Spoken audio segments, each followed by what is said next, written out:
Hi there, my name is Niels. I'm the executive chef for Casey's restaurant, and today I'm going to show you how to cook a steak. There are many ways of cooking steaks, so today we're going to cook it the Casey's way. In order to cook a good steak, you've got to have a good steak to start with. So what I have here are two 16-ounce ribeye steaks, 1.25 inches thick.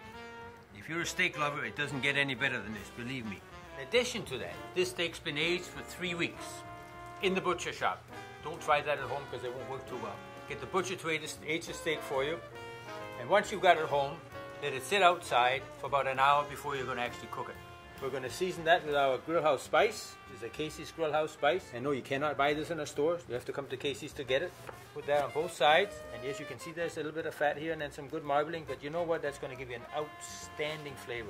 We're going to put it into a black cast iron frying pan, which has to be heated till it's very hot, because what we are trying to do is get a nice crust on the outside of the steak.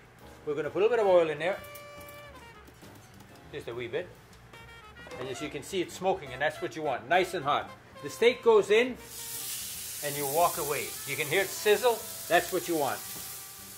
Once the steak's in the pan, leave it alone. Go away. Don't touch it. It's going to take you about 5 minutes per side for a nice medium rare steak. So just leave it there and let it do its own thing. Let it get nice and brown caramelization on the outside.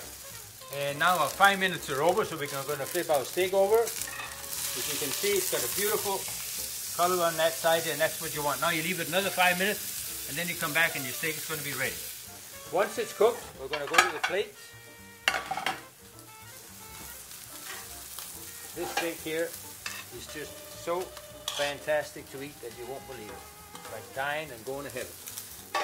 And I haven't been there yet, but now we're going to serve this with a baked potato, with a little bit of sour cream,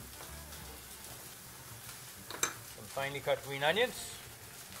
Now you can serve it with anything that you like, but I think a baked potato is about as classic as you can get with a nice steak. And we're going to serve some vegetables with this as well, right out of the frying pan, sauteed in butter, a little bit of salt and pepper. And you can put any kind of veg that you so desire. Here we go. So the only thing I'd like to know from Nathan is what kind of wine should I be drinking with this? So Nathan, have you got a good suggestion for the wine? Thanks, Chef. Now typically there's a few things to keep in mind whenever you're pairing grilled meat with wine. First of all, you've got the cut of meat. Second of all, desired cooking temperature. And lastly, perhaps side dishes or sauces that are involved. So whether you're here at Casey's or at home entertaining with guests and friends, generally speaking, you're going to be sharing a bottle of wine. So it's important to understand wines that perform overall. Now, if you're a guest that likes a lesser desired cooking temperature, meaning medium or medium rare, I would recommend a Merlot, perhaps a Malbec, that have some great grassroots flavorfuls, a little less tannins, and nice and soft, and will really bring out some of those charred flavors of the meat.